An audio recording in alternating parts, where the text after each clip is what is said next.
नमस्कार दोस्तों, मैं अमन। आज है 12 सितंबर और चलिए जानते हैं 12 सितंबर से संबंधित कुछ इंपॉर्टेंट अपडेट। तो आज का पहला अपडेट है, हाल ही में केंद्र सरकार ने एक विशेष मातृत्व अवकाश की घोषणा की है। यह अवकाश कितने दिन के लिए दिया जाएगा? ऑप्शन ए है 30 दिन, ऑप्शन बी है 40 दिन, ऑप्शन सी है 50 दिन और ऑप्शन डी है 60 दिन। तो चलिए जानते हैं यहाँ पर कि बीते 2 सितंबर को केंद्र सरकार के कर्मियों और प्रशिक्षण विभाग ने सभी महिला कर्मचारियों को 60 दिन का विशेष अवकाश देने की घोषणा की है। यह अवकाश शिशु के जन्म के तुरंत बाद या प्रसव के दौरान मृत्यु हो जाने के मामले में दिया जाएगा। कार्मिक लोक शिकायत और पेंशन मंत्रालय ने बताया कि शिशु के जन्म से पहले ही या जन्म के तुरंत बाद मृत्यु की मानसिक पीड़ा को ध्यान में रखते हुए यह निर्णय लिया गया है। सरकार के मुताबिक ऐसे मामलों में माता के जीवन पर दूरगामी प्रभाव पड़ता है। मंत्रालय के आदेश में कहा गया है कि शिशु के जन्म होने के तुरंत बाद या 28 दिन के भीतर मृत्यु हो जाती है तो माता विशेष मातृत्व अवकाश का पात्र होगी। यदि 28 सप्ताह या उसके बाद शिशु की गर्भ में मृत्यु हो जाती है तो भी माता यह विशेष अवकाश मिलेगा। मंत्रालय के आदेश में यह भी कहा गया है कि विशेष मातृत्व अवकाश केंद्र सरकार की उन्हीं महिलाओं कर्मचारियों को मिलेगा जिनके 2 से कम जीवित बच्चे हैं या प्रसव किसी भी अधिकृत अस्पताल में हुआ हो। तो यहाँ पूछा गया है कि मातृत्व अवकाश की समयावधि कितनी की गई है, तो आपका सही ऑप्शन है डी 60 दिन।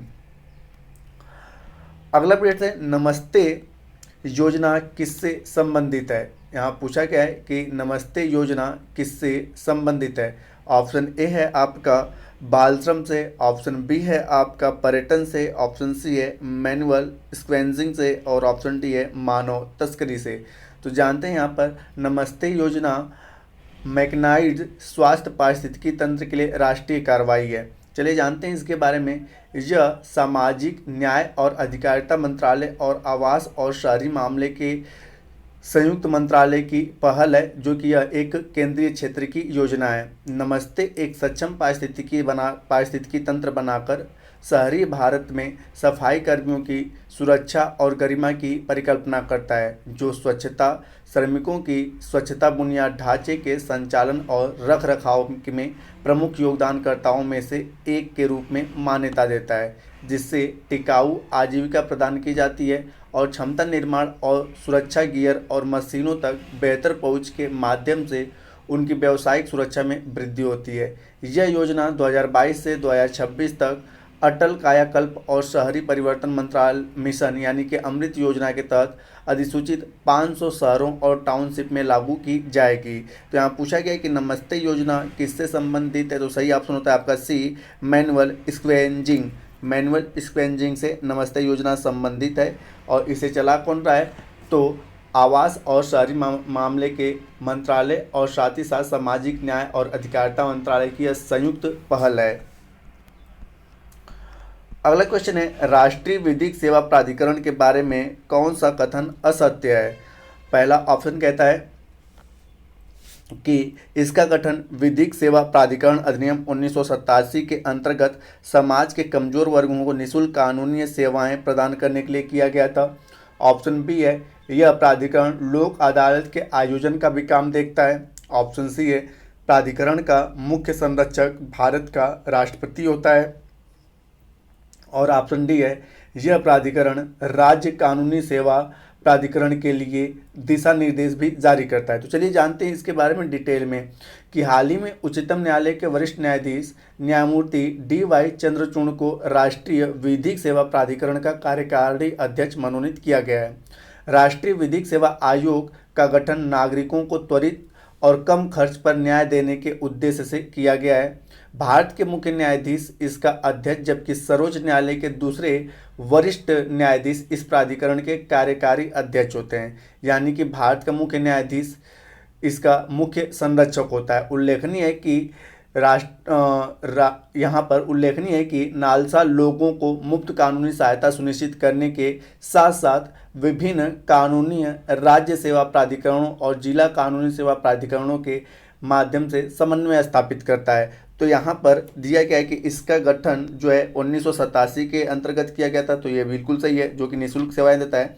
अगला है कि यह प्राधिकरण लोक अदालत को आयोजन का काम भी देता है, ये भी सही है आपका अगला कह रहा है कि प्राधिकरण का मुख्य संरक्षक भारत का राष्ट्रपति होता है, तो ये गलत है क्योंकि प्राधिकरण का मुख्य संरक्षक CJI chief justice of India होता है। और यहाँ पे कहा गया है कि यह प्राधिकरण राज्य कानूनी सेवा प्राधिकरण के लिए दिशा निर्देश भी जारी करता है, तो ये भी सही है। तो पूछा था कौन सा कथन असत्य है, तो सी वाला असत्य है क्योंकि इस प्राधिकरण का जो मुख्य संरक्षक होता है राष्ट्रपति ना होकर CJI chief justice of India होता है।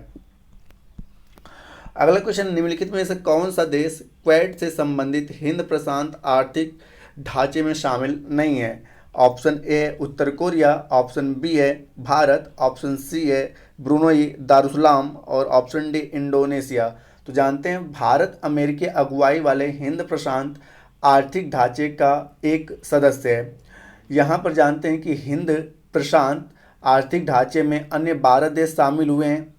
इसमें संकल्पना अमेरिका ने पेश की थी। इसमें हिंद प्रशांत क्षेत्र के देश में भी के बीच अपनी आर्थिक सहयोग को बढ़ाने की कोशिश की जाएगी ताकि क्षेत्र में चीन के बढ़ते दबदबे से भू रणनीतिक मुकाबले के लिए सभी देश सशक्त हो सकें। भारत के अलावा IPEF से जुड़ने वाले देशों में America, Australia, Brunei Darussalam, Indonesia, Japan, दक्षिण Korea, Malaysia, New Zealand, Philippines, Singapore, Thailand और वियतनाम आदि हैं। दरअसल वाणिज्य और उद्योग मंत्री पीयूष गोयल इस हिंद प्रशांत आर्थिक संरचना की पहली मंत्रिस्तरीय बैठक में भाग लेने के लिए 5 सितंबर को अमेरिका के सैन फ्रांसिस्को और लॉस एंजलिस का दौरा किए।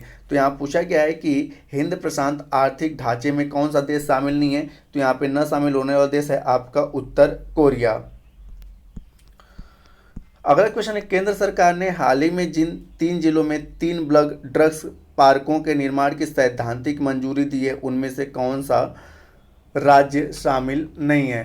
तो चलिए जानते हैं। ऑप्शन आपका है हिमाचल प्रदेश, ऑप्शन बी है गुजरात, ऑप्शन सी है राजस्थान और ऑप्शन डी है आंध्र प्रदेश। तो यहाँ पर भारत सरकार के औषधि विभाग ने बल्क ड्रग पार्कों को बढ़ावा देने की योजना के तहत 3 राज्यों हिमाचल प्रदेश, गुजरात और आंध्र प्रदेश के प्रस्तावों को सैद्धांतिक मंजूरी दी है। इसमें राजस्थान शामिल नहीं है। यह देश के बल्क ड्रग विनिर्माण को सहायता देने के लिए शुरू की गई है एक प्रमुख पहल है।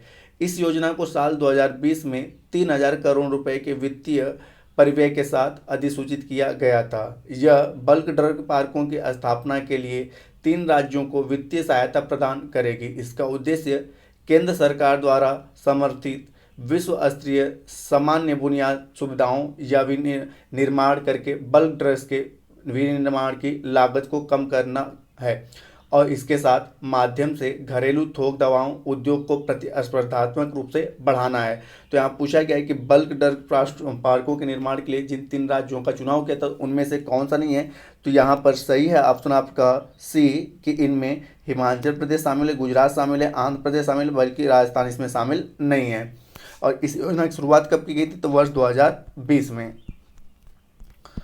अगला क्वेश्चन है, नुआखाई पर्व निम्नलिखित में से किस राज्य में मनाया जाता है? ऑप्शन ए है आपका नागालैंड, ऑप्शन बी है ओडिशा, ऑप्शन सी है तमिलनाडु और ऑप्शन डी है हरियाणा।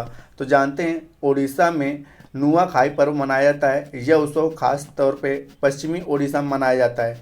खेतों में नई फसल के स्वागत में किसान का यह पारंपरिक त्यौहार है। आज लोग नए धान के चावल को पकाकर तरह तरह के पारंपरिक व्यंजन के साथ यह पर्व मनाते हैं। तो पूछा गया नुआखाई पर्व किस राज्य में मनाया जाता है? तो सही ऑप्शन होता है आपका बी ओडिशा। अगला क्वेश्चन है, निम्नलिखित में से किस संस्थान द्वारा हाल ही में मृत्यु दर, ऋणता और सामाजिक आर्थिक बोझ पर एक अध्ययन किया गया है? ऑप्शन ए है भारतीय आयुर्विज्ञान अनुसंधान परिषद, ऑप्शन बी है स्माइल फाउंडेशन, ऑप्शन सी है गैर कानूनी संगठन गूंज और ऑप्शन डी है केयर। तो जानते हैं यहाँ पर कि भारतीय आयुर्विज्ञान अनुसंधान परिषद जैव चिकित्सा अनुसंधान के क्षेत्र में शीर्ष भारतीय निकाय है। ये दुनिया का सबसे पुराना और सबसे बड़ा चिकित्सा अनुसंधान निकायों में से एक है। ICMR को स्वास्थ्य और परिवार कल्याण मंत्रालय भारत सरकार द्वारा वित्त पोषित किया जाता है। हाल ही में इस ICMR ने देश में मृत्यु दर, रुग्णता और सामाजिक आर्थिक बोझ पर एक अध्ययन किया है। इस अध्ययन के मुताबिक भारत में हर साल 45,000 से अधिक लोगों की मृत्यु सांपों की वजह से होती है, जबकि केवल 30% पीड़ित ही चिकित्सा के लिए अस्पताल में पहुंच पाते हैं। तो यहाँ पूछा गया है कि भारत में मृत्यु दर के ऋणिता और सामाजिक आर्थिक बोझ पर एक अध्ययन किस संस्था के द्वारा किया गया। तो सही ऑप्शन होता है आपका ए, भारतीय आयुर्विज्ञान अनुसंधान संस्थान। तो दोस्तों ये रहे आज के करंट अफेयर्स के अपडेट्स। अब समय है कल के पूछे गए क्वेश्चन का आंसर देने का। तो कल आपसे पूछा गया था कि लिज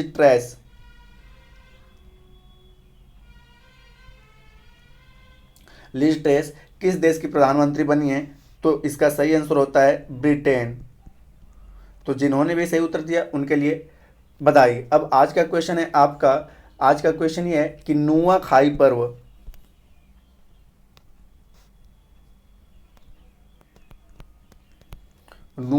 पर्व किस राज्य में मनाया जाता है। तो आप इसका आंसर हमें कमेंट बॉक्स में दे सकते हैं। तो दोस्तों वीडियो पसंद आया हो तो वीडियो को लाइक करें, कमेंट करें, अपने दोस्तों के साथ शेयर करें एवं इस पीडीएफ को प्राप्त करने के लिए आप हमारे टेलीग्राम से जुड़ सकते हैं, जिसका लिंक वीडियो के डिस्क्रिप्शन में दिया हुआ है। तो वीडियो के अंत तक बने रहने के लिए धन्यवाद। मिलते हैं जल्दी नेक्स्ट वीडियो में।